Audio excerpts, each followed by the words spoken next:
जैसे कि यहाँ पे एक चीज नोटिस करिए कि अपन जो डीएम लिख रहे हैं, डीएम क्या लिखोगे?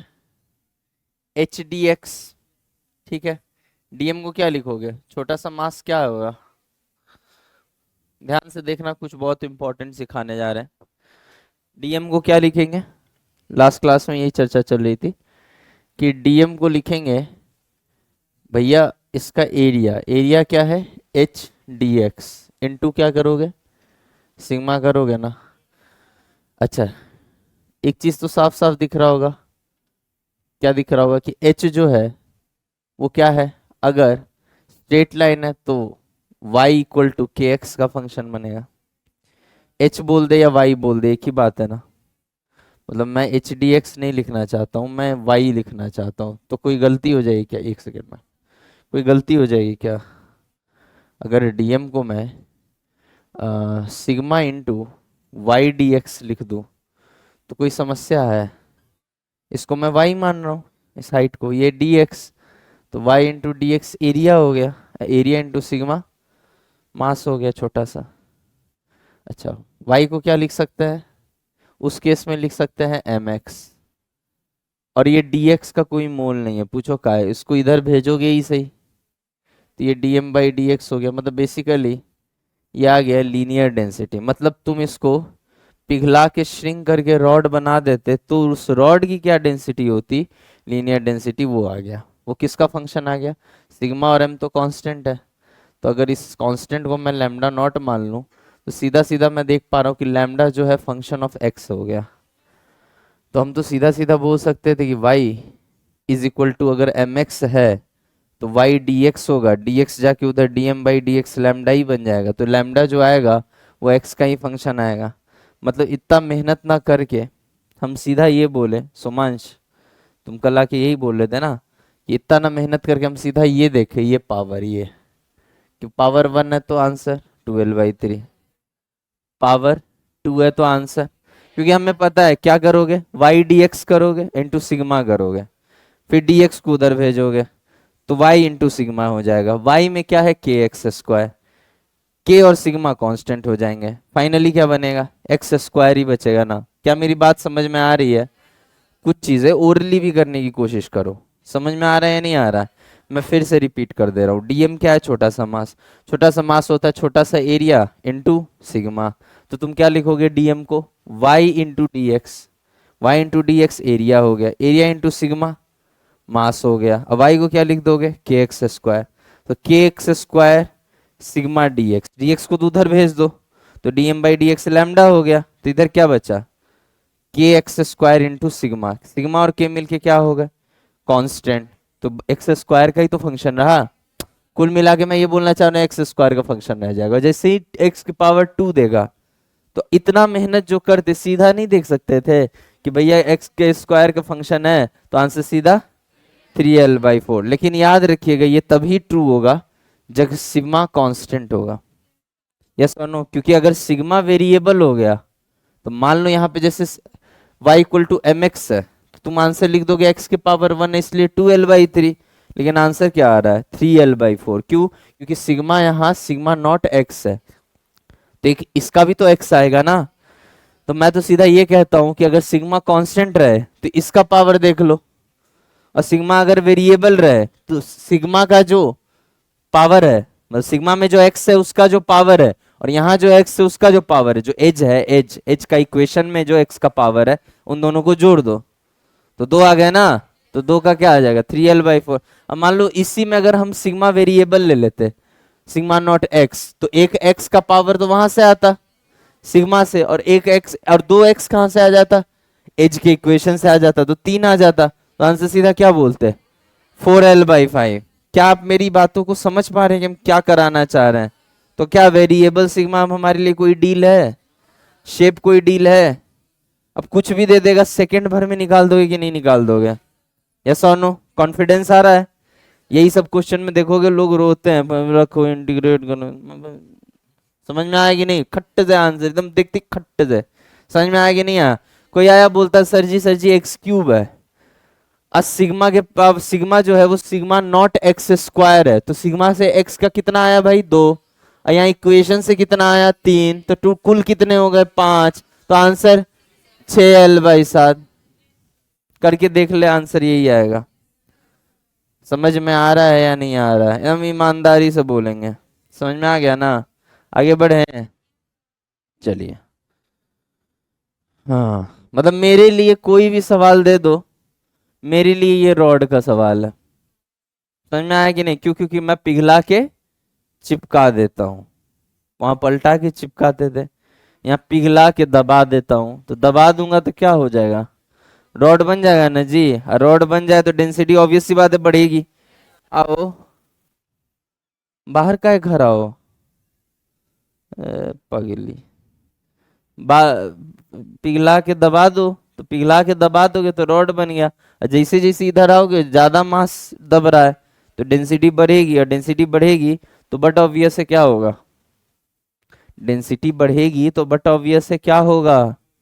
सिग्मा वेरिएबल होगा, लैम्डा वेरिएबल होगा। लैम्डा लाइन बन गया ना, लैम्डा वेरिएबल होगा। लैम्डा वेरिएबल होगा तो उसका आंसर तो अपन को आता है। आशा करते हैं यहाँ तक किसी को कोई समस्या नहीं होगी, है क्या? आगे बढ़ते हैं। अब कुछ अच्छे सवाल कर लेते हैं, घटिया सवाल बहुत कर लिए। हालांकि इसमें से बहुत सारे ऐसे सवाल थे जो नीट छोड़ो जेई में भी नहीं आते। हा हा हा। सेंटर ऑफ मास बताइए भाई। अगला सवाल, पहले इतना निपटा लें। चलो जल्दी करो तो जल्दी। डॉली बिंद्रा यहाँ ध्यान दो। आगे बढ़े भैया, बड़े भैया।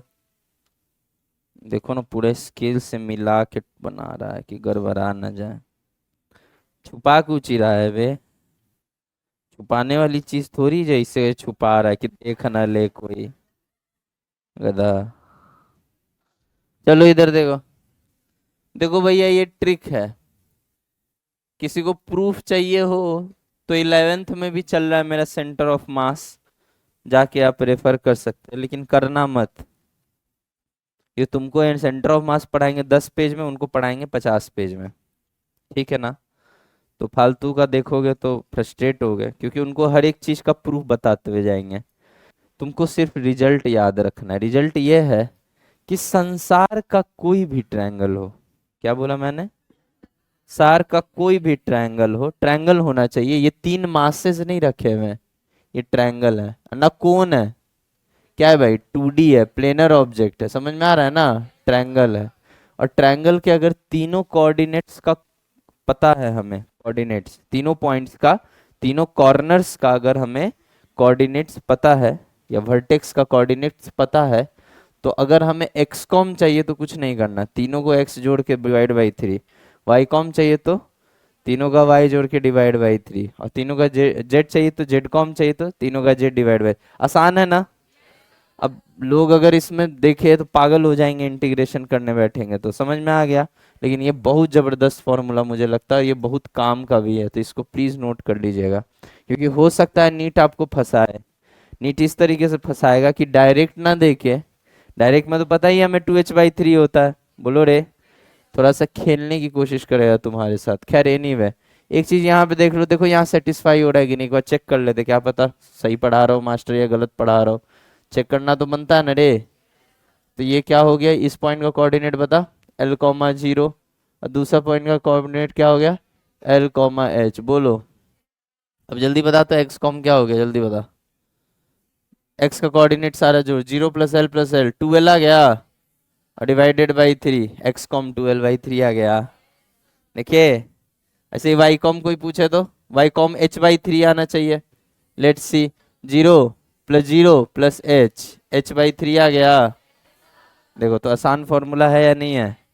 सीधे देखते के साथ आंसर, चाहे कुछ भी दिया हो। अब इसको थोड़ा टेढ़ा भी करके दे देगा ना कल को, तो भी तुमको डर नहीं लगेगा। क्यों? तुमको XYZ कोऑर्डिनेट बस पता करना है, वो दिया ही होगा। XYZ कोऑर्डिनेट पता करेगा, X1 X2 X3। मतलब एक क्वेश्चन को करने का तुम नोटिस करो, मैंने तुम्हें कितने तरीके सिखा दिए हैं। यस और no, X1 + X2 + X3/3, X1 Z1 + Z2/3। समझ में आ गया ना? बस आगे बढ़े भैया, बड़े भैया, दीदी। क्वेश्चन अच्छा है। सवाल ये था कि अगर इसका डेंसिटी रो है तो इसका डेंसिटी 12 रो है। समझ में आ रहा है ना? मतलब ये समझो कि रो ऑफ कोन या rho of sphere sphere is 12 times the density of cone. ठीक है, ये दे रखा था। ये क्या दे रखा था कि जो डेंसिटी ऑफ स्फेयर है वो कोन का 12 गुना है। यस और नो? तो पूछा था बहुत सिंपल सा सवाल कि आपको अगर दम है तो सेंटर ऑफ मास बता दीजिए। ठीक है, तो इसमें आर नहीं बताया क्या हम कोन का आर आर ही होना चाहिए, बट ऑब्वियस है आर ही होगा। ठीक है, कॉमन सेंस है जो कि लोगों के पास नहीं होता है, लेकिन ठीक है कोई बात नहीं, दे देते हैं आर है। ठीक है, चलिए तो बताइए भैया, कैलकुलेट करने बैठे हैं। इन दोनों सवाल को करने से पहले थोड़े आसान वाले कर लेते हैं, ठीक है ना? आसान वाले कर लेंगे ना तो कॉन्फिडेंस आ जाएगा। ठीक है, तो देखिए बेटा, ये कॉन्टिन्यूअस सिस्टम का अब हम सेंटर ऑफ मास निकालना है। अच्छा, सेंटर ऑफ मास क्या है? एक ऐसा पॉइंट जहां पे सारे मास को हम कॉन्सेंट्रेटेड मान सकते हैं जस्ट फॉर कैलकुलेशन पर्पस। सच में कॉन्सेंट्रेटेड नहीं होता है, बस हमारा कैलकुलेशन आसान हो जाता है। तो ऑब्वियस सी बात है कि जब बाकी चीजों को निकालने में और चीजों को निकालने में सेंटर ऑफ मास का कॉन्सेप्ट लगा सकते हैं, और चीजें क्या है वो आगे पढ़ेंगे। ठीक है ना? तो सेंटर ऑफ मास के कैलकुलेशन में तो सेंटर ऑफ मास का सेंटर ऑफ मास के कैलकुलेशन में तो सेंटर ऑफ मास का कॉन्सेप्ट लगा ही सकते हैं। यस और नो? मतलब मैं ये कहूंगा कि मेरे लिए ये रॉड नहीं है, मेरे लिए यह एक पॉइंट मास है। मतलब मेरे लिए ये मास पूरा का पूरा अपने सेंटर ऑफ मास पे कॉन्सेंट्रेटेड है। समझ में आ रहा है या नहीं आ रहा है? और इसका कोऑर्डिनेट अगर हमसे कोई पूछे तो 0,L/2 बोल देंगे। यस और नो?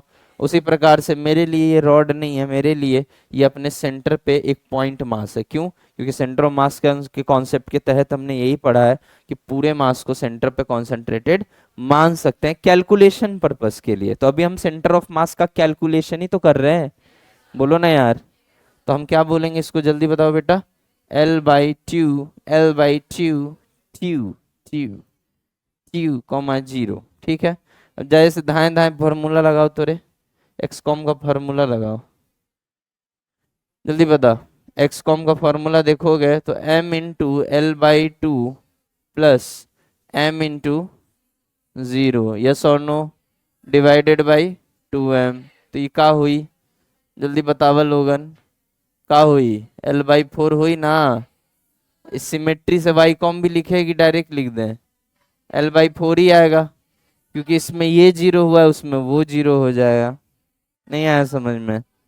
ठीक है, एक्स कॉम भी L/4, वाई कॉम भी L/4। मतलब मैं तो ये कहूँ कि अगर पास थोड़ा सा किसी के पास कॉमन सेंस होता ना, सर नहीं है सर मत बोलो प्लीज सर, अच्छा नहीं भी है तो भी कोशिश करो। अगर किसी के पास कॉमन सेंस होता ना तो वो ये समझ जाता कि भैया ये सिमेट्रिक है L/2 और L/2। यस और नो? तो ऑब्वियस सी बात है कि सेंटर ऑफ मास कहाँ होगा, इसके बीचों बीच होगा। समझ में आया? अब बचपन में शायद पढ़ा होगा BD = 1/2 AC।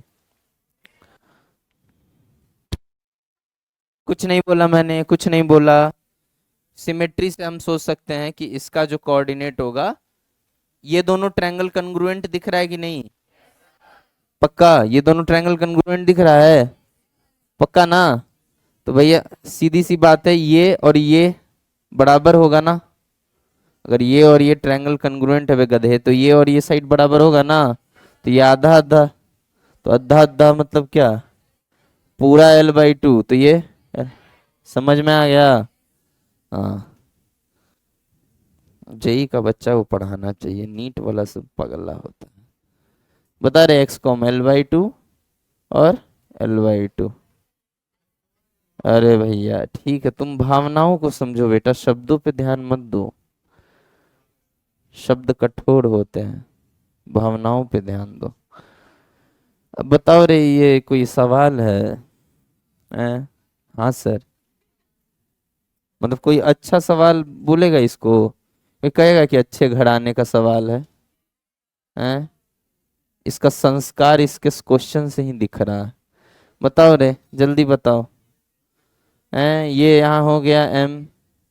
मैं एक्सटेंडेड ऑब्जेक्ट को तो एक्सटेंडेड देखता ही नहीं हूँ। यूनिफॉर्म रॉड है तो मेरे लिए पॉइंट मास है। समझ में आ रहा है ना? बेटा जैन, तुमको समझ में आ रहा है ना? पढ़ना शुरू कर दो, नहीं तो बहुत पिटाई खाओगी, उधर मम्मी पापा से इधर हमसे।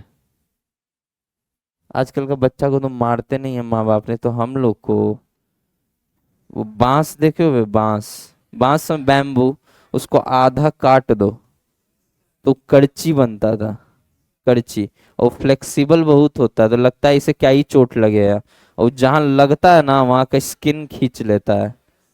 उससे हम लोग मार खाए हैं। तुम लोग भी खाए? कौन कौन मार खाया है इसे? लड़कियां तो छोड़ ही दो। हट। आजकल के बच्चे बहुत ज्यादा पैम्पर्ड हैं। 2M। देखो रे, इधर एम मास है, इधर एम मास है, तो सेंटर ऑफ मास कहाँ होगा? बीचों बीच। 2M। अच्छा, इसका भी बीचों बीच, ये दूरी L है, तो L/2 पे ही होगा। हमको सीधा सीधा दिख रहा है भैया कि सेंटर ऑफ मास तो कहीं इसी पे लाई करेगा। बोलो हाँ या ना? तो मतलब बिना दिमाग लगाए एक्सकॉम लिख दें? एक्सकॉम तो भैया L/2 ही होगा। देखो बेटा, ऐसा है, फॉर्मूला अगर लगाना भी पड़े ना, तो यह जरूर कोशिश करना कि कम से कम दिमाग लगाना पड़े, फॉर्मूला कम से कम लगाना पड़े। एक आध चीजें तो ऐसे ही निकाल लेना। क्यों? क्योंकि हमें पता है कि सेंटर ऑफ मास हमेशा line joining the two mass के अलोंग होता है। तो मेरे लिए ये एम और ये एम है ही नहीं, मेरे लिए इसके सेंटर ऑफ मास पे 2M है, और फिर इन दोनों को हटा दो। समझे या नहीं समझे? और ये जो 2M होगा ये ठीक M के ऊपर आएगा। क्यों? क्योंकि इसका सेंटर ऑफ मास जहाँ है और इसका जो सेंटर ऑफ मास है, ये दोनों एक लाइन पे लाई करेगा। बोलो हाँ या ना? तो ये 2M हो गया, ये M हो गया। अब इसका, अब ये डिस्टेंस कोई हमको बता सकता है? ये डिस्टेंस कितना होगा? L/2 होगा ना बे। तो अब बहुत सिंपल सी बात है, मास का रेशियो 1:2, तो डिस्टेंस का रेशियो 2:1। सिर्फ समझ में आ गया? तो 2:1 मतलब कि यहाँ पे 2 लिख दे रहे हैं। मान लो यहाँ पे सेंटर ऑफ मास होगा, तो ये लिख दे रहे 2 और ये लिख दे रहे 1। बोलो ना यार।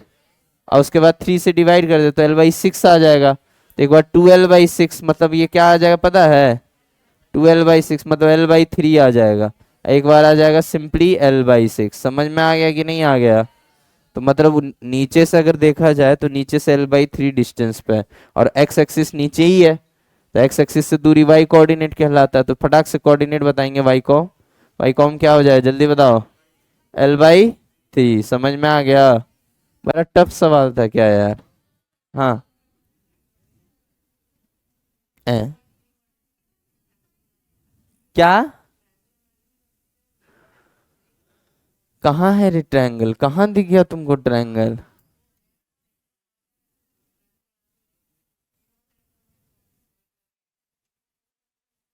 हाँ। यस। अच्छा, तुम ये कहना चाह रहे हो इसको यहाँ कॉन्सेंट्रेटेड मानो, इसको यहाँ कॉन्सेंट्रेटेड मानो, इसको यहाँ कॉन्सेंट्रेटेड मानो, और तीनों ट्रायंगल बना लो, उसके बाद वो फॉर्मूला लगा लो। लगा सकते हैं, हमको लगता है वो थोड़ा लॉन्ग जाएगा, उससे शॉर्ट तो यही है। रेशियो हमको ज्यादा आसान लगता है। क्यों पता है? सीधा दिख रहा, मास का रेशियो 1:2, तो डिस्टेंस का रेशियो 2:1, और 2:1 मतलब 3। तो L/2 को 3 से डिवाइड कर, L/6 हो गया। L/6 को 2 से मल्टीप्लाई करेगा तो L/3, L/6 को 1 से मल्टीप्लाई करेगा तो L/6। समझ में आ गया या नहीं आ गया? हालांकि ये भी बढ़िया आइडिया है, गुड गुड आइडिया। ठीक है कि ये मास है, इनके कोऑर्डिनेट्स निकाल लो, उसमें रख दो, आंसर आ जाए। देखो तो करके रे, ये सुअर करके आ रहा है ना आंसर? तो हम बोले तो तुम लोग को विश्वास ही नहीं है हमारे ऊपर। हालांकि वो 3 पॉइंट मास के लिए नहीं है, 3 ट्रायंगल के लिए है। वो सॉलिड होना चाहिए अंदर, 3 पॉइंट मास के लिए थोड़ी है वो, ट्रायंगल के लिए ना बे। लग गया, किस्मत की बात है। चलो कोई बात नहीं, एक्स कॉम y कॉम आगे बढ़े। बढ़े बढ़े बढ़े भाई बढ़े। हाँ, चलिए आगे बढ़ते हैं। ये सवाल बहुत अच्छा सवाल है, ये तुम करो यार, ये तुम करो, कम से कम एक तो तुम करो। आए 7r/4, ये कुछ अजीब सा आंसर आ रहा। डेंसिटी, हाँ। कौन सा वाला? ये वाला। यहाँ m होगा, ये समझ में आ गया। यहाँ m और m है और दूरी इनके बीच का l है, तो यहाँ L/2 पे 2M होगा, ये समझ में आ गया। अच्छा, अब मुझे ये और ये नहीं दिखाई दे रहा है, सिर्फ ये दिखाई दे रहा है 2M। ठीक है, यहाँ M है, यहाँ 2M है, और ये एक लाइन है, ये दिखाई दिया। कल से यही चीज पढ़ा रहे हैं, कॉपी पढ़ के आओगे तब ना। इसी लाइन पे होगा ना सेंटर ऑफ मास। ये m है, ये 2m है, तो मास का रेशियो क्या है, मास का रेशियो 1:2। तो डिस्टेंस का क्या होगा, 2:1। क्या सिखाए थे कि जो टोटल हो उसको जोड़ के डिवाइड कर दो, तो 2 और 1 का जोड़ने पे क्या आता है, 3। टोटल डिस्टेंस क्या है, l/2। तो l/2 को 3 से डिवाइड करो, क्या आया, l/6 आ गया। अब l/6 एक बार 2 से और एक बार 1 से मल्टीप्लाई कर दो। क्या बेटा, जब l/6 को 2 से मल्टीप्लाई करोगे तो ये कट के l/3 बन जाएगा ना, और यहाँ पे ऊपर l/6 आ गया, मतलब ऊपर से दूरी l/6 है और नीचे से दूरी l/3 है। समझ में आ गया। चलो जल्दी कॉपी करो।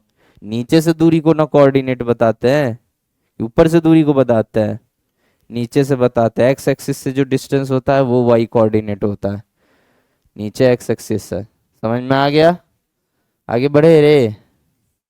टू, एक और बना लो रे, जब इतना खर्चा हुआ है तो चिप्स का पाटिक भी ले लो। गांव देहात में पैकेट नहीं कहते, पाटिक कहते, पाटिक। कि पाटिक देना जी एक ठो।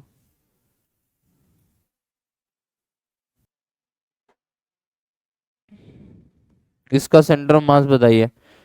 सारे रॉड एम मास के हैं और सबका लेंथ एल है। सारे रॉड एम मास के हैं और सबका लेंथ एल है।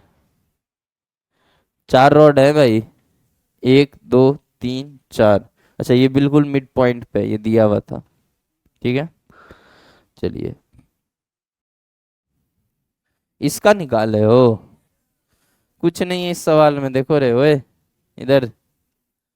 ये तीनों के तीनों ना, तीनों के तीनों का सेंटर ऑफ मास यहाँ होगा l/2 पे। तो हमको यहाँ पे ये दिख रहा है ना, ये दिख रहा है, हमको टोटल यहाँ पे 3m दिख रहा है, मानते हो। और ये देखो ओ दीदी, ओ इधर m और ये बीचों बीच, ये l/2, ये l/2। सेंटर कहाँ हुआ, यही होगा। समझ गया ना, तेज लग गया। m का क्या हो गया भैया, यहाँ 3m हो गया। यहाँ क्या होगा, यहाँ तो इसका खाली होगा, m होगा, यस और नो। अब बता बे, 3m यहाँ है, m यहाँ है, इसके बीच की दूरी क्या है, l/2 है ना। तोड़ो ना यार, 1:3। तो डिस्टेंस रेशियो क्या हो जाएगा, 3:1। ठीक है ना, 3:1 हो जाएगा। मतलब सीधी सी बात है कि l/2 को 4 से डिवाइड करो मतलब 8। तो यहाँ से क्या दूरी हो जाएगा, 3l/8, और यहाँ से डिस्टेंस l/8। समझ में आ गया। अच्छा एक्स कॉम तो आ गया 3l/8। अब वाई कॉम क्या है, कितना ऊपर है भाई एक्स एक्सिस से, l/2 ना। तो कोऑर्डिनेट बता, 3l/8 कॉमा l/2। टफ है, इजी है यार, इजी है ना। चलो कॉपी करो, नीट में यही सब आएगा। बहुत ज्यादा बदतमीजी किया तो एक और रॉड ऐसे लगा दिया तो नहीं कर लोगे, कर लोगे ना।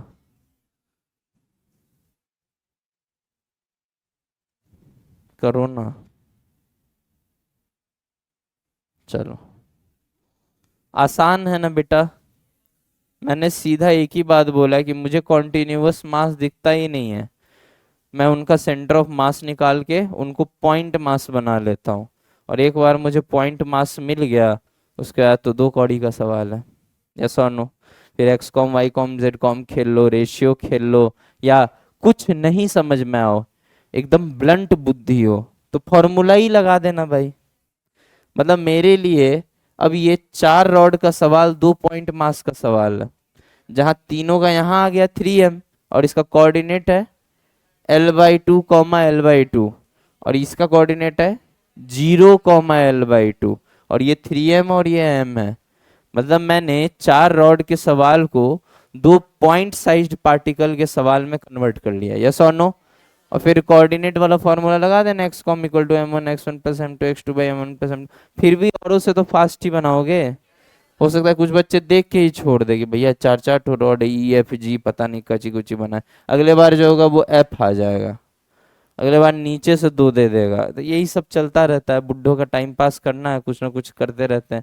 कभी ई दे देंगे, कभी एफ दे देंगे, कभी जी दे सकते हैं, नहीं जी नहीं देंगे, एस दे सकते हैं, एच दे सकते हैं, वेरी गुड, एच दे सकते हैं। तो ये सब कर लोगे ना भैया? बहुत बढ़िया। हाँ किसी को कुछ पूछना था? हाँ यस। वाई कोऑर्डिनेट L/2 किसका बेटा, किसका वाई वाई L/2 पूछ रही हो? 3m का? 3m का L/8 है बेटा, L/8 है, वो मिसप्रिंट है, यहाँ देखो ना। नहीं नहीं नहीं, ठीक तो है। एक मिनट, एक्स कोऑर्डिनेट तो 3L/8 हुआ, और वाई कोऑर्डिनेट क्या होता है? एक्स एक्सिस से दूरी, तो L/2 ही तो है, सही तो है भाई। ये मिड पॉइंट से जा रही है ना ये लाइन, तो ये दूरी क्या होगी? L/2 ही तो होगी यार। ये L/2 है, तभी तो तुमने 3m सीधे लिख दिया यहाँ पे। समझ में आ गया? चलिए आगे बड़े भैया। अब देखिए ये सवाल को हम कर लेते हैं, कर लें। चलिए क्या आया आंसर? 4r/,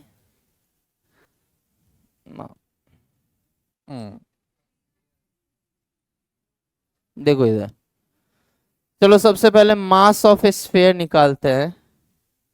मास, मूवी था उसमें गाना था मास, साउथ का था। हाँ इसे करके परवा इसे इसे घुमा के तूफान उठा देता था। हाँ बताओ, बीपर जो है वही उसी वजह से आया होगा, तो ज्यादा देर तक घुमाते रह गया होगा पैर, तो बीपर जो है बन गया। बताओ रे इधर, ऐसा ही सब फालतू कॉन्सेप्ट होता है ना। मास ऑफ स्फेयर बता रहे, 4/3 पाई r³ इंटू डेंसिटी। डेंसिटी क्या है इसका? 12 रो है, 12 रो। यस और नो? जैसा कैलकुलेट करने की कोशिश करिए ना, तो 12 चौके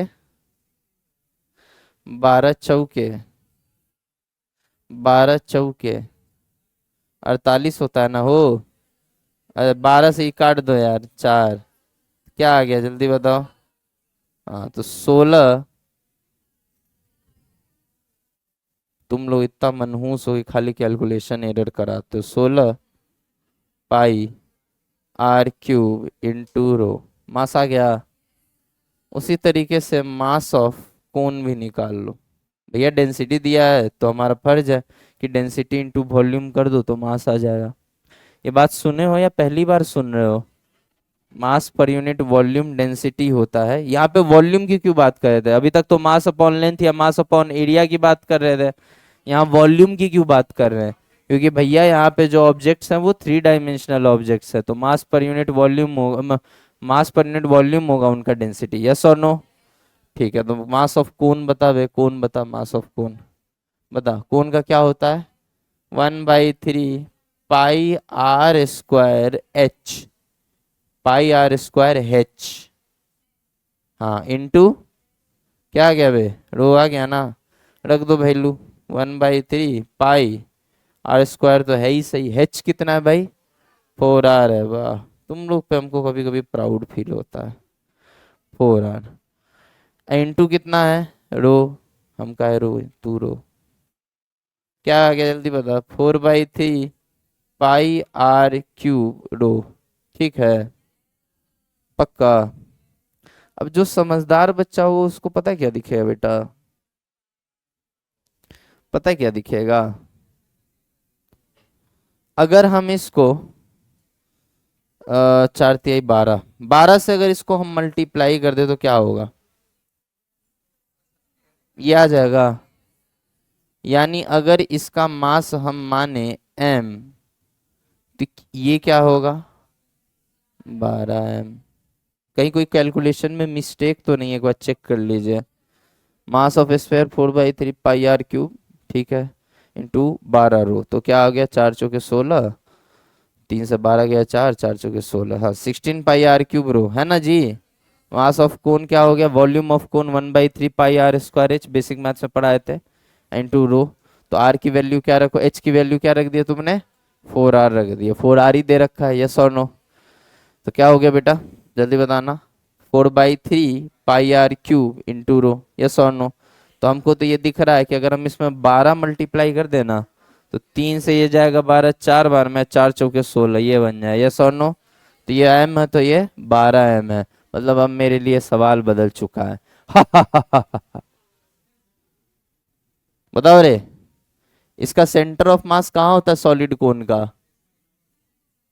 ये नीचे से कितना होता है, h/4, सॉलिड कोन का बोल रहे हैं, हाँ वेरी गुड, हॉलो का 3, सॉलिड का 4, तो h/4 हो गया ना जी। तो h/4 नीचे से h/4 पे सेंटर ऑफ मास आएगा, और वहीं कुल मास कॉन्सेंट्रेटेड है, और कुल मास क्या माने हो आप कोन का, m माने हो, समझ में आ रहा है या नहीं। चलिए तो ये एक लाइन ड्रॉ कर लीजिए, है कि नहीं। अच्छा इसका कहाँ होगा चचा सेंटर ऑफ मास, यहाँ पे, इसका क्या होगा 12m, अगर ये m है तो ये क्या है 12m, ठीक है। अब कोई बच्चा हमको ये डिस्टेंस बता देना तो हमको मजा आ जाए, ये डिस्टेंस इतना मारेंगे ना कि होश में रह के आंसर दिया करो हमको, तो बहुत मार मारेंगे। ये वाला डिस्टेंस पूछ रहा हूं मैं, ये डिस्टेंस कितना आएगा, 4r आ रहा है बे, ऐसा कैसे हो सकता है, ये 4r और ये r, टोटल यहां से यहां तक का 5r, 5r में से h/4 घटाओ, h की वैल्यू कितना है 4r है, तो 5r में से r घटेगा 4r, अरे गजब, कितना आ गया 4r आ गया, दिखा रे, बहुत लोगों को नहीं दिखा, तो जिनको नहीं दिखा वो यहाँ देखे, कोई बात नहीं, तुम्हारी गलती नहीं है, कुछ लोग दिमाग से कमजोर होते ही हैं।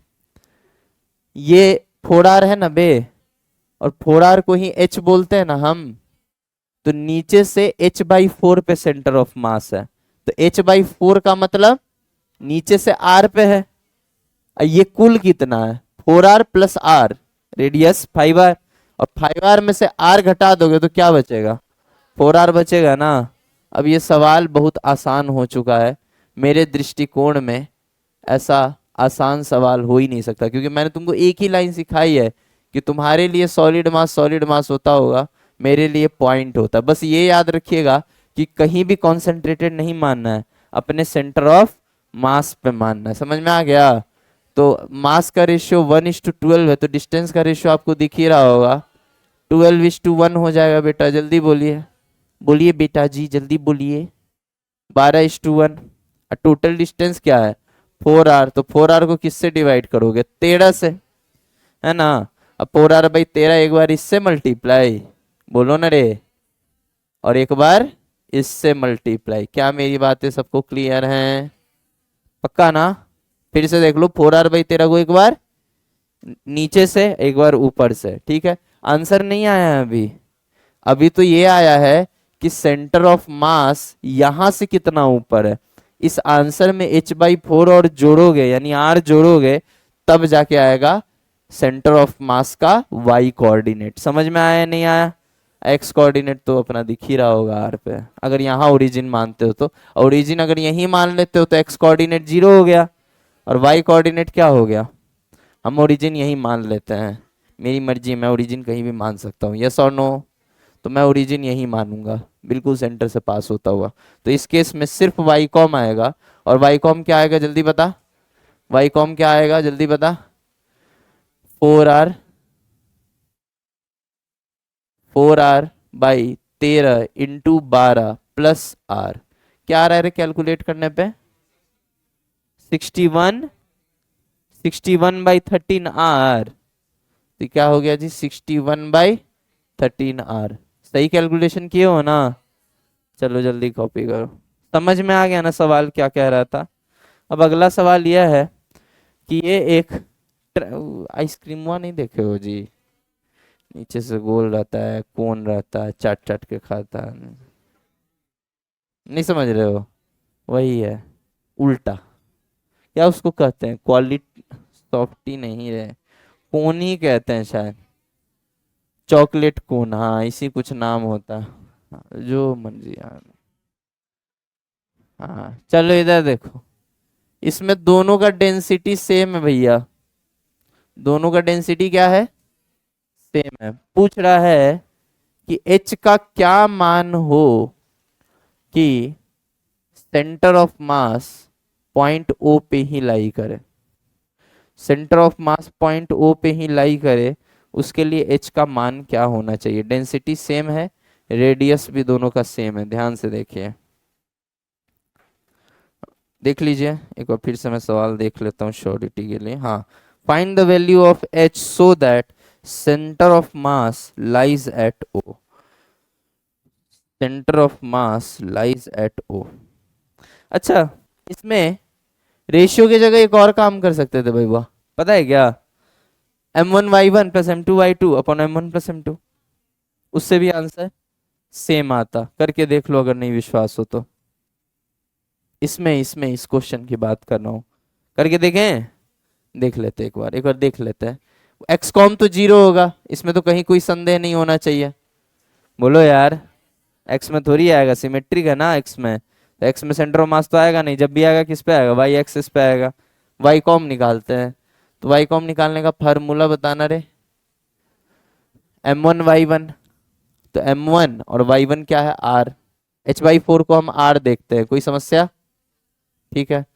तो m इंटू आर प्लस, अगला, अगला क्या है, 12m इंटू कितना, यहां से देखा जाता है ना ओरिजिन से, तो 4r और r, 5r आ गया, यस और नो, 5r डिवाइडेड बाई क्या हो गया, टोटल मास, टोटल मास क्या है भाई, 13m। देखो तो जरा क्या आ रहा है बेटा, 12×25 60, 60 और 61, 61 mr अपॉन 13m, आंसर एक स्टेप में आ गया, 61r/13, फॉर्मूला से भी निकाल सकते हो। अरे अपने अपने मास लो और उनके वाई कोऑर्डिनेट से मल्टीप्लाई कर दो, फिर सबको जोड़ के टोटल मास से डिवाइड कर दो। समझ में आ रहा है भाई, ओह कंफ्यूज्ड आत्मा, तुमको समझ में आ रहा है क्या बोला मैंने, हाँ हाँ, तो ऐसा चेहरा काहे में नहीं ले रहती है, XUM0 ऐसे हुआ क्योंकि ना सारे के सारे पार्टिकल्स वाई एक्सिस पे लाई कर रहे हैं, तो एक्स पे सेंटर ऑफ मास क्यों जाएगा बेटा, आगे पीछे दाएं बाएं एक समान है, ऊपर नीचे एक समान नहीं है ऊपर नीचे एक समान है, आगे पीछे दाएं बाएं कोना कोनी, इधर का कोना कोनी एक समान है, इसीलिए लाइन पे ही रहेगा ना सेंटर ऑफ मास। ये हमारे एक वाई एक्सिस है, इसके चारों तरफ हमने मास रख दिया, एक बराबर रख दिया, एक समान एकदम, तो सेंटर ऑफ मास कहाँ होगा, इसी एक्सिस पे ना कहीं होगा, इसी एक्सिस को ना वाई माने हैं। समझ में आ गया या नहीं आ गया, कॉपी करो, नहीं तो एक काम करना तुम, इतना तो समझ में आ रहा है ना कि इनके एक्स कोऑर्डिनेट जीरो है, उसमें कंफ्यूजन है, वाई एक्सिस पे कोई भी पॉइंट लेंगे तो उसका एक्स कोऑर्डिनेट जीरो होता है, ये पता है। तो x कोऑर्डिनेट जीरो है तो तुम सॉल्व कर लेना, m into zero plus 12m into zero, तो जीरो हो गया, 0/13 जीरो आ जाएगा, तुम सॉल्व करोगे तो भी जीरो ही आ जाएगा। ये सिमेट्री वाली बात आप लोगों को समझ में आ गई है ना, ईमानदारी से बताइए, ओ पीछे वालों, ऑल बॉयज एंड गर्ल्स, समझ में आ रहा है ना, क्या बोला समझ में आया ना भाई, एक समान है इधर उधर तो बिल्कुल बीच में, गॉट इट और नॉट। हाँ चलिए, जैसे यहाँ पे ये समझ में आता है ये सवाल तुमको, तुम ही से पूछ रहे हैं, क्या नाम है तुम्हारा, हाँ हाँ, नाम, ये नाम है, हम पूछ रहे हैं नाम क्या, बताओ, समझ में आया, नाम बता, है बिपाशा, ये बताओ ये वाला सवाल समझ में आया था, पक्का। तो जब यहाँ पे सिमेट्री है तो 2m यहाँ कॉन्सेंट्रेटेड माने, तो यहाँ पे भी तो सिमेट्री है दीदी हर तरफ से, तो यहाँ पे भी कहाँ मानोगे सेंटर ऑफ मास, यही मानोगे ना, वाई कॉम एक्स कॉम तो जीरो होना ही है, तुमको आया सोमांश, बहुत बढ़िया। चलो आगे बढ़ते हैं, इसका बताओ रे आंसर, हाँ बोलो, बता बता, नहीं नहीं पूछो पूछो, कोई बात नहीं, थोड़ा मजाक ही उड़ाएंगे, पूछो पूछो पूछो। नहीं ये नहीं, ये तो अभी कराएंगे बेटा। अभी ये हो गया भाई। सेंटर ऑफ मास ओ पे लाई करना चाहिए। इतना आसान सवाल है जिसकी कोई सीमा नहीं, पता नहीं काहे नहीं हो रहा है। देखो, नहीं 2R नहीं आंसर ना, 3 के आसपास है आंसर। 3 नहीं है बट 3 के आसपास है। हैं? आसपास है, देखो देखो सोचो कहाँ गलती हो रही है। अरे भैया मैं तो एक ही बात बोलता हूँ कि तुम्हारे लिए सॉलिड मास होगा, हमारे लिए तो पॉइंट मास है अपने सेंटर ऑफ मास पे, है कि नहीं? पहले तो ये बताओ इसका सेंटर ऑफ मास होता कहाँ है? ये सॉलिड है। सॉलिड का कहाँ होता है? नीचे से बताओ, नीचे से बताओ पहले। 5R/, तुम पागल उगल हो क्या बे? यहां से ना 5R/8 होगा, यहां से क्या होगा? मतलब उल्टा कर दिए तो बाप रे। देखिए हमारे बच्चे कितना होशियार हैं, उसका हम आपको एक डेमो दे रहे हैं। हमने बच्चों को बोला था कि अगर बेटा इसका सेंटर ऑफ मास बताना हो तो ऊपर से 5R/8 होता है और नीचे से 3I/8। तो उन्होंने रट लिया कि ऊपर से हमेशा 5R/8 होता। अब हमने क्या किया, इसको उल्टा बना दिया। तो ये कह रहे हैं ऊपर से 5R/8 और नीचे से 3R/8। वाओ।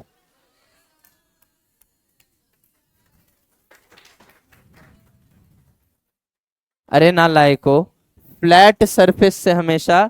चलो ये भी एक लेसन है, अब अगले सेशन में मैं ये ध्यान रखूंगा कि मैं ऊपर नीचे वर्ड यूज नहीं करूंगा। मैं क्या बोलूंगा? फ्लैट सरफेस से नीचे 3R/8 होता है। जब ऐसी चीजें बताता हूं तो तुम हंसते हो ना, वो भी किसी ना किसी बैच का एक्सपीरियंस ही होता है। आज तुम्हारे बैच से एक्सपीरियंस मिल गया, 3R/8 होगा ये। चलिए मास बता दीजिए भैया, मास बता दीजिए। दोनों का डेंसिटी तो पता है, ठीक है। वॉल्यूम से मल्टीप्लाई करो, मास आ जाएगा, ठीक है। चलो तो मास लिखने जा रहे हैं हम। मास ऑफ कौन पहले, मास ऑफ स्फेयर लिखने जा रहे हैं, लिखे? अच्छा एक बात बोले, रो कॉमन लेके काट ही देंगे क्योंकि सेम है। समझ में आ रहा है कि नहीं? तो सीधा वॉल्यूम लिखे तो काम चलेगा? नहीं नहीं कोई बात नहीं, कुछ लोगों को कंफ्यूजन हो रहा है, कोई बात नहीं। ये बता भाई वॉल्यूम क्या हो गया इसका? 2/3 πr³ हो गया, आधा है ना, इंटू रो। ये क्या आ गया? मास। अच्छा, मास ऑफ कौन निकली हो जरा? 1/3 πr² इंटू रो। समझ में आ गया? ठीक है। तो 2/3 πr³ रो और 1/3 πr² रो। और तुम क्या चाहते हो कि सेंटर ऑफ मास कहाँ आए?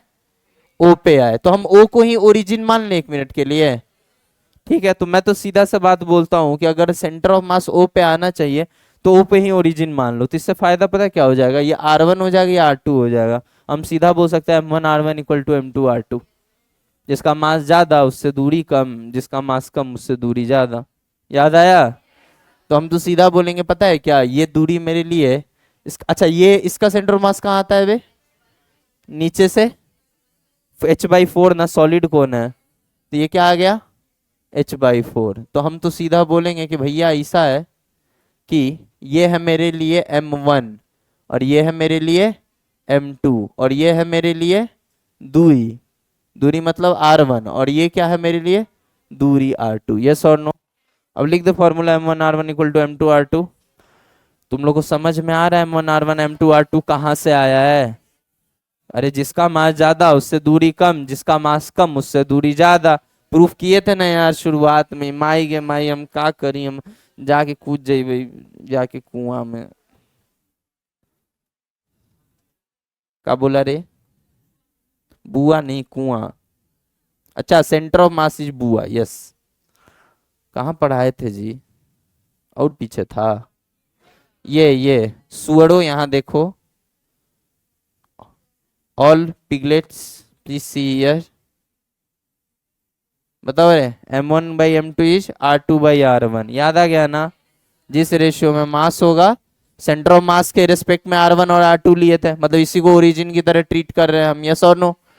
तो जो ज्यादा दूर उसका मास कम, और जो पास उसका मास ज्यादा। याद आ गया ना? ओहो हो, बढ़ो जी आगे। इतना तुम लोग को सेंटर ऑफ मास पढ़ा दिए। हम सच बताएं, इतना लोग टोटल सेंटर ऑफ मास नहीं पढ़ाते हैं, लेकिन क्या करें, हमको वर्डों से क्या मतलब। ठीक है, हम तो भाई जैसे हैं वैसे रहेंगे। अब चाहे कोई खुश हो या हो खफा, गाना पूरा याद रहता है हमारे बच्चों को। चलो इधर देखो, बताओ रे ये क्या हो गया दूरी, ये ओरिजिन है ना वो, ये 3r/8 है। अब मास तो m2 है ही सही, बोलो यार, इसको हम m2 माने हैं ना, और उसको क्या माने हैं, ऊपर जो है उसको क्या माने हैं, m1 मास का माने हैं। और दूरी की हो बे, जल्दी बताओ, h/4, पक्का ना। अब लगा दे फॉर्मूला m1r1 = m2r2, जय बजरंग बली बोल के। हाँ हाँ चल लगा दे अब, बता फटाफट। m1r1 = m2r2, m1 क्या है रे, जल्दी बता, निकाले है ना, पाई आर, आर तो कैपिटल आर है ना बे, πr² h/3 रो। समझ में आया, इसलिए हम रो काट रहे थे कि वॉल्यूम पे ही खेल जाते हैं। खैर एनीवे, πr² h/3 रो, ये तो m1 हो गया। r1 बताइए क्या है भैया, h/4 है, h/4 नहीं बोलो, h/4 बोलो, h/4। इधर क्या हो गया m2, m2 पता क्या होगा, 2/3 πr³ into rho into r2 क्या है बे, 3r/8। किसी को कोई समस्या है, एच ही तो निकालना है, और इसमें हम मान के चल रहे कि सेंटर ऑफ मास ओरिजिन पे है, तभी तो m1r1 = m2r2 सेटिस्फाई कर रहा, वरना करता कैसे, यस और नो। अब क्या, अब तो खेल है, बस खेल है, रो से रो उड़ा दो, पाई से पाई उड़ा दो, r² से एक r उड़ा दो, 4×3 = 12, h² जो होगा वो आ जाएगा, 3 से 3 यहाँ उड़ाओ, 2 से यहाँ 4 बार में उड़ाओ, तो ये क्या बन गया, r²/4 दिख रहा है बे, रुक जाना 1 मिनट, h²/12, 12 को उधर भेज दे, नहीं एक काम करना, 4 से 4 भी उड़ा दो, तो h² = 3r² दिख रहा होगा, तो h का वैल्यू आ गया √3r। समझ में आ गया कि नहीं। अब जोड़ घटाओ है, कैलकुलेशन तो आ ही गया, कॉपी कर लीजिए। क्या अब इस तरह के सवाल आप सोच सकते हैं, क्या आपको ऐसे सवाल कष्ट देंगे। तो आइए मिलके स्वागत करते हैं अगले टॉपिक का, इसमें हम अब काटना सीखेंगे। समझ गए प्रियम, अब हम इस क्लास में काटना सीखेंगे, काटा कैसे जाता है, और अगर कट जाए तो सेंटर ऑफ मास निकाला कैसे जाता है। आसान लग रहा है ना रे, फिजिक्स आसान है ना बहुत, मानते हो ना भाई, आसान है दीदी, आसान है ना। देखो रेशियो है, फॉर्मूला है, ट्रिक है, इतने ट्रिक बता दिए तुमको, तुमको तो कुछ नहीं देखना है, तुमको तो बस देखना है एज का इक्वेशन और सिग्मा, और तुम हमसे शर्त लगा लो, सिग्मा वेरिएबल और एज भी टेढ़ा, ये तो कभी नीट में पूछेगा ही नहीं, पूछेगा ही नहीं, एनटीए पे आग लगा देंगे बच्चे चढ़ के कि आईआईटी एडवांस लेवल का सवाल दे दिया। लेकिन तुमको कुछ नहीं करना है, एक्स का पावर देखना है और एज का इक्वेशन देखना है, और दोनों को जोड़ के सीधे खेल जाना है। तुमको क्या आएगा वो भी बता देता हूँ, सिग्मा हमेशा कांस्टेंट आएगा, एज का इक्वेशन वेरी कर सकता है, अगर सीधा है तो क्या बनेगा, ट्रायंगल, थोड़ा इससे हो गया तो मोड़ पंख, कभी पैराबोला, कुछ भी करे, एक्स का पावर देखो सीधा y = kx² जैसे ही दिखा ना, हम तो सिग्मा देख रहे हैं कांस्टेंट है, दिमाग ही नहीं लगाना है, एक्स का पावर 2 देखते हैं आंसर 3l/4। कितना बढ़िया टेक्निक बताया है कि नहीं बेटा, गधे। जितने देर में लोग ये सोचेंगे ना कि इसका आंसर, मतलब जितने देर में बच्चा क्वेश्चन पढ़ के टेम्परामेंट बनाता है ना कि एक्स पे जाके dx लेना है, और इतने में जितना देर में लिखना शुरू करता है उतने देर में तुम OMR रंग के अगला पढ़ रहे होगे सवाल। समझ में आ गया कि नहीं। बस यही अंतर हम चाहते हैं कि फिजिक्स का पेपर आधे घंटे में 180 में 180 हो जाए, बचा हुआ टाइम केमिस्ट्री और बायो को दीजिएगा। आइए इधर आते हैं, फिजिक्स में हम उतरे ही इसी उद्देश्य से थे कि फिजिक्स को आसान नहीं सबसे आसान बनाना है। समझ रहे हो ना, सवाल ओरली होने चाहिए, सवाल आसानी से होने चाहिए, और आसान नहीं सबसे आसान होना चाहिए। अब कुछ इतने लोग हैं, ऐसे ऐसे लोग हैं कि मेरा ये लाइन भी छाप लिए, हमारा ही लाइन अब जाके चेप देते हैं, क्या किया जाए, कोई बात नहीं। बेटा अर्जुन कितना भी उछल ले, पता सबको है कि द्रोणाचार्य कौन है। समझ में आ रहा है कि नहीं? एक्स वाई की जरूरत नहीं है, छोड़ो।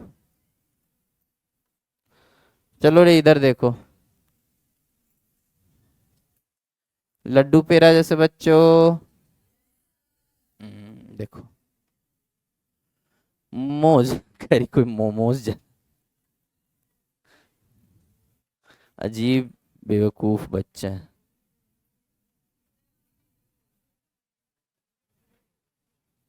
समझ रहे हो भाई? कि कहते थे सूरज बना के छोड़ेंगे, क्या बना दिया? मोड़ बना दिया।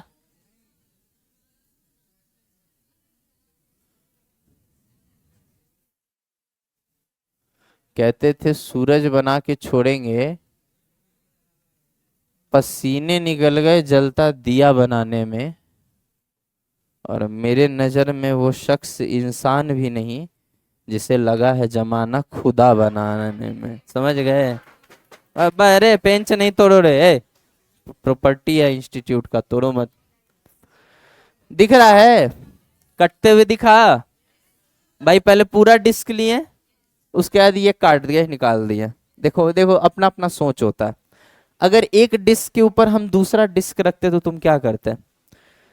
दोनों डिस्क को अपने अपने सेंटर पे एज्यूम कर लेते, फिर m1 x1 plus m2 x2 divided by m1 plus m2 करते ना। अब बस प्लस की जगह माइनस कर दो। समझाते हैं, मैंने क्या बोला वो तुमको अब समझ में आएगा। कौन है तू? टेढ़े ए शट अप।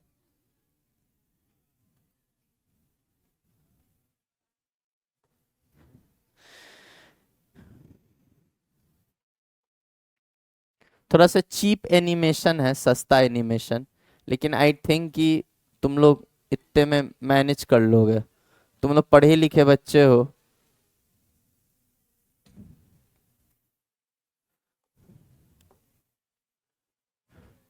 ओए बता, इसका सेंटर ऑफ मास कहाँ होगा? सेंटर पे? क्या पूछ रहे हो सर यार, क्या मतलब क्या? यहाँ पे होगा सेंटर ऑफ मास, सेंटर पे। ठीक है, इसका सेंटर ऑफ मास कहाँ होगा चचा? सर क्या पूछ रहे हो, सेंटर पे होगा। अच्छा, इसका मास टोटल क्या होगा? m1। इसका मास क्या होगा? m2। अच्छा, अब मेरा मन किया हम इसको उठा के इसके ऊपर रख दे। नहीं रख सकते हैं? रख दो सर, आपकी मर्जी है, देश स्वतंत्र है कि नहीं देश स्वतंत्र? हाँ, देश स्वतंत्र लेकर रख दो। बोलेंगे अब सिस्टम का सेंटर ऑफ मास बताओ। तो सबसे पहली बात तो मैंने एक बात बोली थी कि होशियारी इसमें होती है कि किसी एक ही पे ओरिजिन मान लिया करो, तो कम कैलकुलेशन हो जाता है ना। उसका एक्स वाई जीरो हो गया, तो x1 या y1 की इक्वेशन में वो जीरो हो जाए, तो तुम क्या बोलोगे जल्दी बताओ? मान लो कि अगर हमने ओरिजिन यहीं से पास होता हुआ मान लिया, मान लो हमने ओरिजिन यहाँ से पास होता हुआ मान लिया, m1 पे ही ओरिजिन मान लिया। नहीं मान सकते क्या जी? मान सकते हैं, मेरी मर्जी है। ये क्या है? x, ये क्या है? y। अब फॉर्मूला लगा, m1 था ना बे। हाँ तो बता formula, m1 into zero, x com निकालना है पहले, प्लस m2 इंटू ये डिस्टेंस जो भी होगा। ये डिस्टेंस कितना होगा? इसका जो रेडियस है वो इसका डायमीटर है, मतलब ये दूरी क्या होगा? इसका जो रेडियस होगा वही है ये दूरी। छोटे वाले का जो रेडियस है वो है दूरी दोनों मासेस के बीच में। तुमको ये व्हाइट और येलो दिख रहा है, हमको 2 पॉइंट मास दिख रहा है। दिख रहा है कि नहीं दिख रहा है? और इनके बीच की दूरी क्या है? r/2। समझ में आया ना? r तो इसी का रेडियस है रे। समझ में आ रहा है या नहीं? या फिर डायमीटर के टर्म से बात करें तो d/4, रेडियस के टर्म से बात करें तो r/2। ज्यादा ज्यादा यही करेगा, d की जगह r की जगह d दे देगा। एग्जाम में तुमको दिखाए थे ना VCM में एक सवाल, r की जगह d दे दिया था। तुम क्या करोगे? r मान के सॉल्व करोगे, लास्ट में r को क्या सब्स्टिट्यूट कर दोगे? d/2 सब्स्टिट्यूट कर दोगे। समझ में आ गया ना? चलिए जल्दी बताइए, m2 इंटू कितना हो जाएगा जल्दी बताइए? r/2 divided by m1 plus m2। यही करते ना तुम? यस और नो? बेसिकली हमने ये किया है, m1 x1 plus m2 x2 divided by m1 plus m2। समझ में आया? तो देखो भैया, यहाँ पे मेरा अपना मास तो था ही, उस पे से एक येलो कलर का मास और आके जुड़ गया, तो सेंटर ऑफ मास का जो कोऑर्डिनेट आएगा वो 100% यहां और यहां के कहीं बीच में आएगा। बोलो हाँ या ना। ठीक है, मेरी बात समझ में आ रही कि नहीं? क्यों? क्योंकि ये वाला साइड अब हेवियर हो चुका है, इस वाला साइड क्या हो गया है जी, हेवियर। तो सेंटर ऑफ मास बीच से खसक के इधर आ जाए। बेसिकली समझो ऐसे कि मान लो मेरे पास एक डिस्क था, उसके ऊपर मैंने एक और डिस्क लाके चिपका दिया, तो सेंटर ऑफ मास क्या हो जाएगा, हेवियर साइड की तरफ खसक जाएगा। मतलब यूं समझो कि मेरे पास पहले से एक डिस्क था, उस पे आके किसी को मैंने जोड़ दिया, तो जब मैंने किसी चीज में किसी चीज को जोड़ दिया तो सेंटर ऑफ मास उस चीज की तरफ भाग गया। यस और नो? यहाँ पे क्या हो रहा है, कुछ जुड़ नहीं रहा है, उल्टा वो जुड़ के मेरा वो हिस्सा भी लेके चला गया जो कभी कोई और भर नहीं पाएगा। नहीं समझा? समझ, कितना खुश हो गया, समझ रहे हो? कुछ लोग आके जुड़े रह जाते हैं और कुछ लोग जुड़ के काट के ले जाते हैं, और वो हिस्सा फिर खाली होता है, उससे दुनिया में कोई नहीं भर सकता। समझ में आया? कहते हैं समय जो है वो हर जख्म का इलाज है, लेकिन कुछ जख्म कभी नहीं भरे जा सकते। समझ में आ रहा है? चलो शायराना हो गया, तो पढ़ाई पे ध्यान दे लें। तो बात ऐसी है भैया कि ये कुछ आया तो नहीं है, ए सुना, कुछ आया तो नहीं है, उल्टा मेरा ही ये हिस्सा लेके चला गया। तो कहने का मतलब ये है कि तुम जिसमें जोड़िंग कर रहे हो ना, उसमें घटाइंग हो जाएगा हर जगह। मतलब तुम आए नहीं, लेके चले गए। समझ में आ गया? कुछ लोग मजे लेके चले जाते हैं, माइनस और माइनस, समझ में आ गया ना? तो माइनस माइनस कर दो, आंसर ये आ जाएगा। गॉट इट और नॉट? चलो समझ में आ गया ना रोनित? तुम्हारे लिए शायरी बोला था, ये तुमको एकदम अच्छे से समझ में आ जाए। ये तुम्हारे बाल बकड़े जैसे है ना, बुद्धि गधे जैसी है, हाइब्रिड। चलो इधर देखो, करे रे, अब सवाल करें। बहुत अच्छा, तो तुमको कुछ नहीं करना बेटा, सबसे पहले इसका सेंटर ऑफ मास ढूंढना है। बताओ जरा कहाँ है बे? यही सेंटर पे ही होगा। कहाँ क्या होगा, सेंटर पे ही होगा। अच्छा ये पूरा भरा होता तो सेंटर ऑफ मास कहाँ होता? यहाँ पे होता। तो लिखो answer, m1 x1 plus m2 x2, बोलो रे, divided by m1 plus m2। ये क्या देगा बेटा? x कॉम देगा ना। लेकिन नहीं सर, आप एक गलती कर दी है, ये जुड़ा नहीं है, उल्टा लेके चला गया। समझ में आया कि नहीं आया? बस ये रहा आपका आंसर। मतलब जहां जहां पहले प्लस कर देते वहां वहां अब माइनस कर देंगे। गॉट इट और नॉट? मतलब तुम पहले इसको पूरा मानोगे और पूरा में से ये पार्ट घट रहा है ये मानोगे, मतलब जो जुड़ रहा था वो घट रहा है। तो फिर सेंटर ऑफ मास अपने आप, अब अच्छा, अब सेंटर ऑफ मास खसक के किधर आएगा? अब सेंटर ऑफ मास किधर खसक के आएगा? इधर कहीं आएगा। बोल हाँ या ना? क्यों? क्योंकि इधर हेवियर हो गया। कौन याद कर रहा है बे हमको? वैल्यू बता दो। अब तो सवाल नहीं शुरू किए, अभी तो कॉन्सेप्ट पढ़ा रहे हैं। तुमको क्या लगता है यही छोड़ देंगे हम? तुमको नहीं छोड़ेंगे बेटा हम, तुमको बिना सिलेक्शन कराए नहीं छोड़ेंगे। अब तुमको हम मेडिकल कॉलेज के गेट तक ही छोड़ के आएंगे। हाँ, बैग हम उठा लेंगे और बाकी जो भारी वाला बैग होगा वो तुम उठा लेना। अच्छा छोड़ो, तुम खुद को उठा लो, वही बहुत है, हम बैग उठा लेंगे। चलो इधर देखो रे, m1 x1 minus m2 x2 m1 minus m2, yes और नो? देखो बेटा, इस बैच से हमारा बहुत एक्सपेक्टेशन है, कम से कम इस बैच में ज्यादा नहीं 100 या 150 प्लस सिलेक्शन होना चाहिए एम्स में। अब बाकी मेरी कोशिश ये रहेगी कि हर बच्चा मेडिकल कॉलेज जाए। इस साल खाली हाथ घर नहीं जाना है बेटा। इस बार की दिवाली, दिवाली जरूर थोड़ी सी बेरंग होगी, होली जरूर थोड़ी सी बेरंग होगी, लेकिन जिस दिन रिजल्ट आएगा ना उस दिन हम दिवाली भी मनाएंगे, होली भी मनाएंगे। आपको पता है कुछ दिन पहले अभी बच्चों ने बुक किया था, रेस्टोरेंट बुक किया था जो पिछले साल के, उसमें हम लोग गए थे, मतलब मित्तल सर गए थे, मैं तो बहुत लेट से ज्वाइन किया था, बट हाँ ठीक है। तो हम लोग भी ने सेलिब्रेशन किया, फिर खाए पिए वगैरह वगैरह, सॉरी खाए खाए खाए खाए बस, ठीक है, खाए वगैरह, और शेक पिए जूस पिए, तो इतना गर्व महसूस हो रहा था।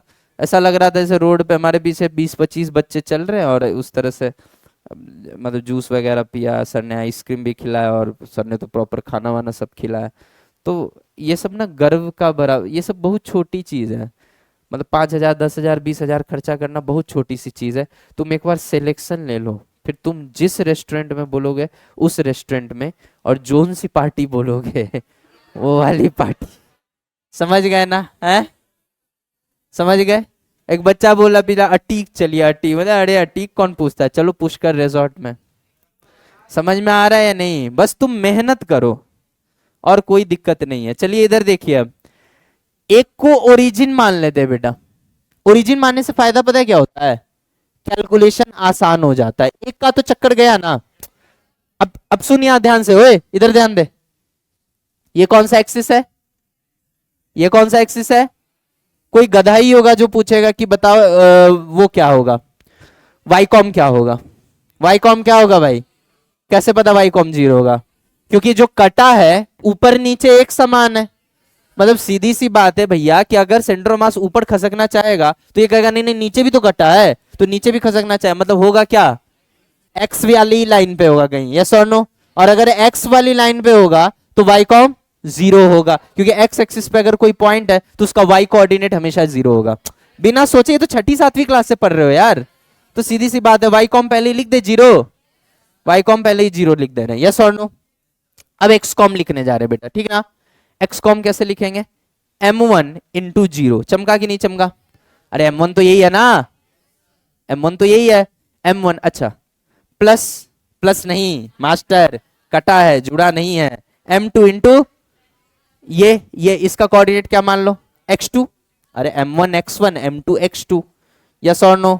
Divided by m1 plus m2। अब हम वैल्यू रखना सिखाना, सॉरी अरे गलती हो गया, गलती गलती बेटा गलती, क्षमा क्षमा। m1 माइनस m2, यस और नो?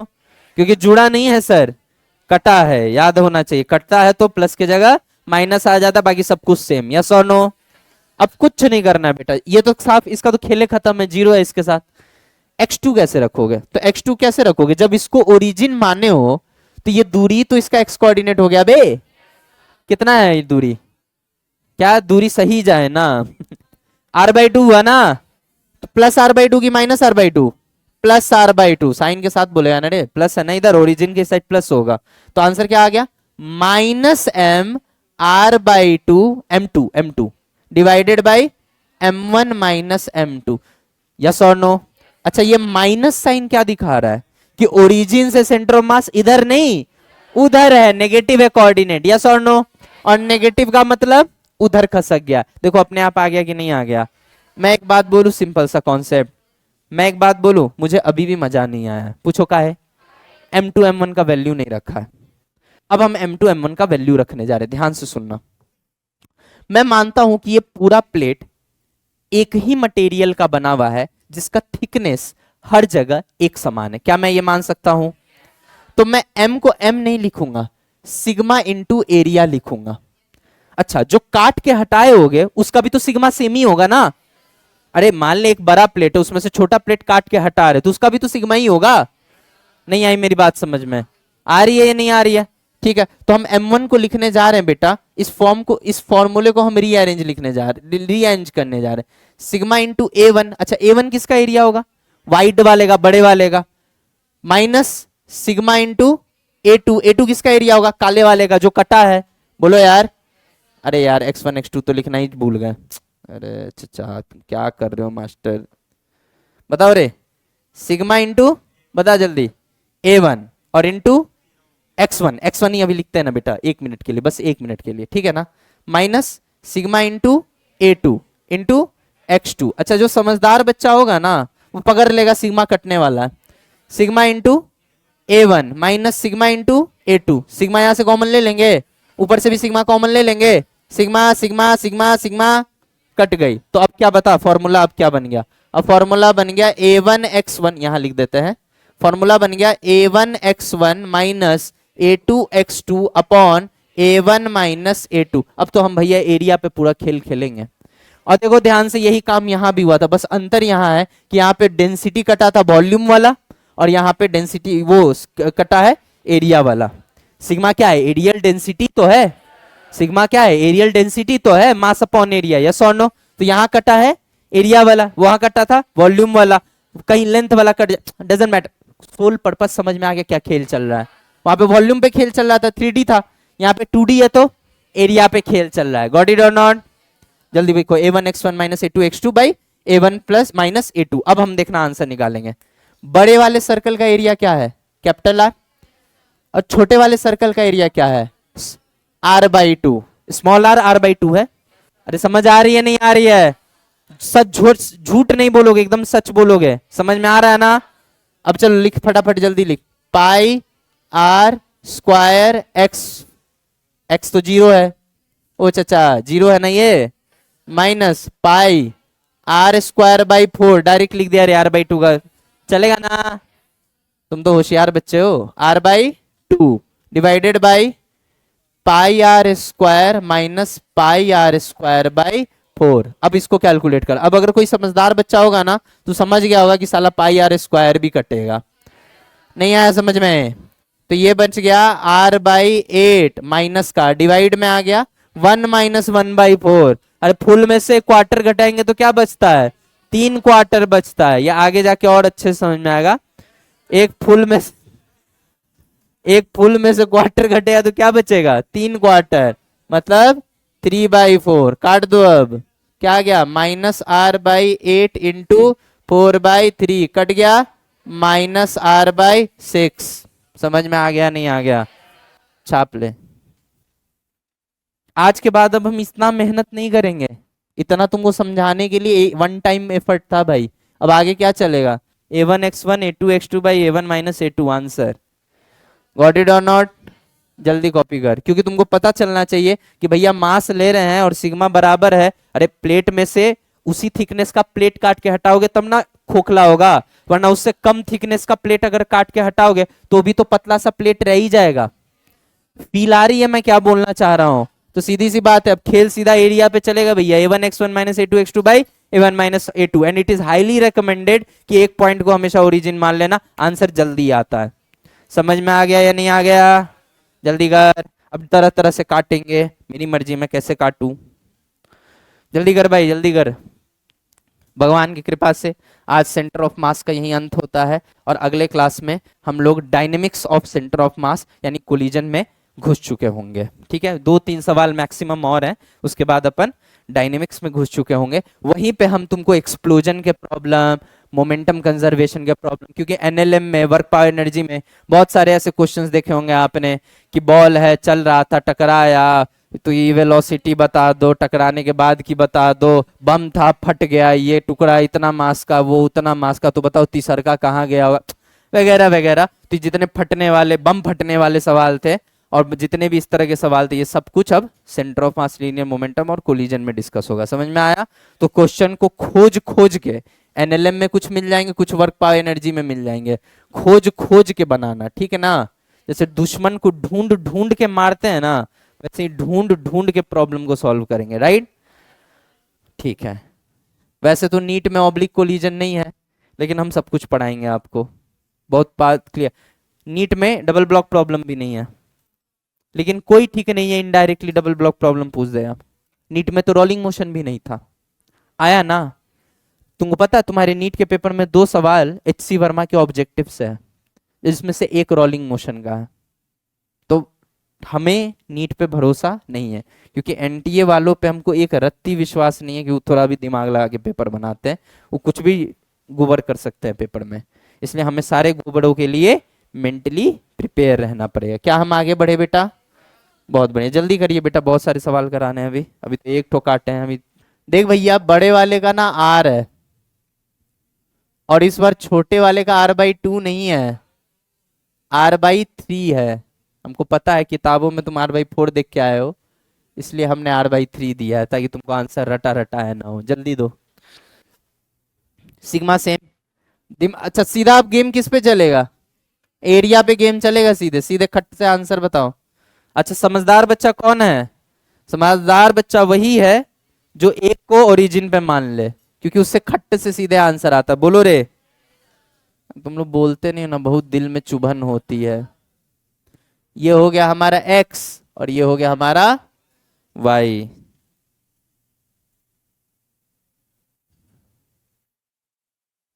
जल्दी कर भाई, ये हो गया x और ये हो गया y। फटाक से आंसर, जो सबसे पहले आंसर देगा उसको चाउमीन और मंचूरियन मिलेगा। चाउमीन और मंचूरियन के नाम पे तुरंत आंसर दे दिया, चाहे सही हो चाहे गलत हो। क्या आ रहा है? -r/4, r/2। अरे अपने में डिसाइड कर लो पहले कौन सही हो, तुम लोग खुद ही कंफ्यूज हो। -r/12 आ रहा है। ओके,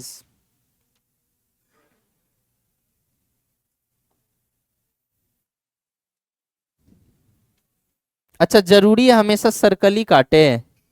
जेई एडवांस में एक बार स्क्वायर काट दिया था भाई, अपना अपना शौक है, जैसे मर्जी वैसे काट सकता है कि नहीं? कोई नियम थोड़ी कि नहीं ऐसे ही काटना प्लीज।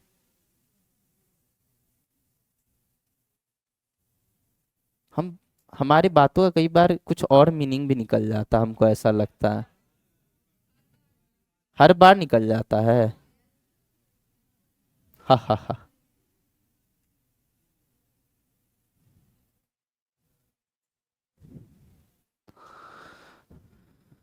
फिल कलर इस बार स्क्वायर तरीके से काटे हैं। जल्दी बताओ रे। अच्छा इसको मान लेना x और इसको मान लेना y। फटाक एकदम धड़ाधड़ आंसर दो, एकदम टाइम नहीं है मेरे पास।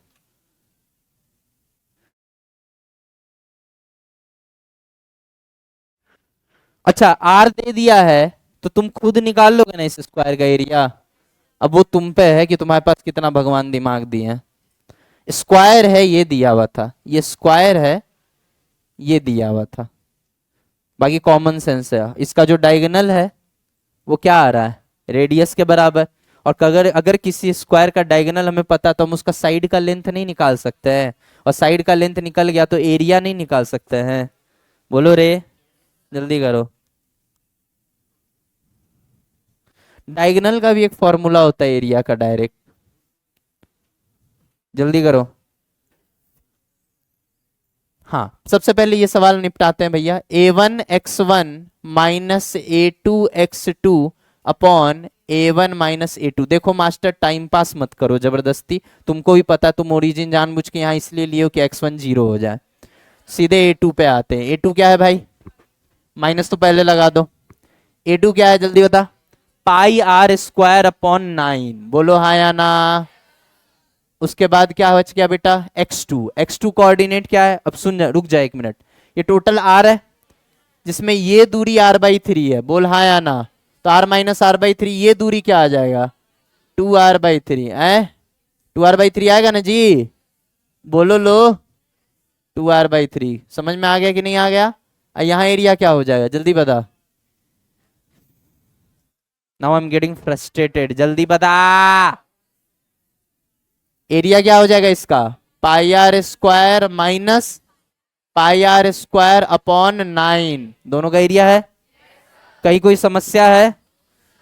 πr² पहले लेके काट दो यार, बाद में हेडेक करेगा ये। ठीक है ना? ये क्या बन गया बेटा? -2r/9 very good, divided by 1 - 1/9 is 8/9। Yes और नो?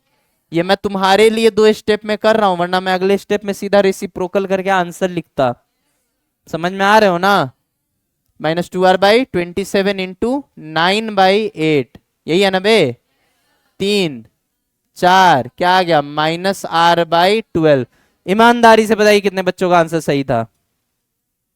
बाकी जिनका नहीं सही था उनको समझ में आ गया? पक्का? श्योर? सोच ले एक बार और। जिनका नहीं आंसर आया उनको समझ में आया या नहीं आया?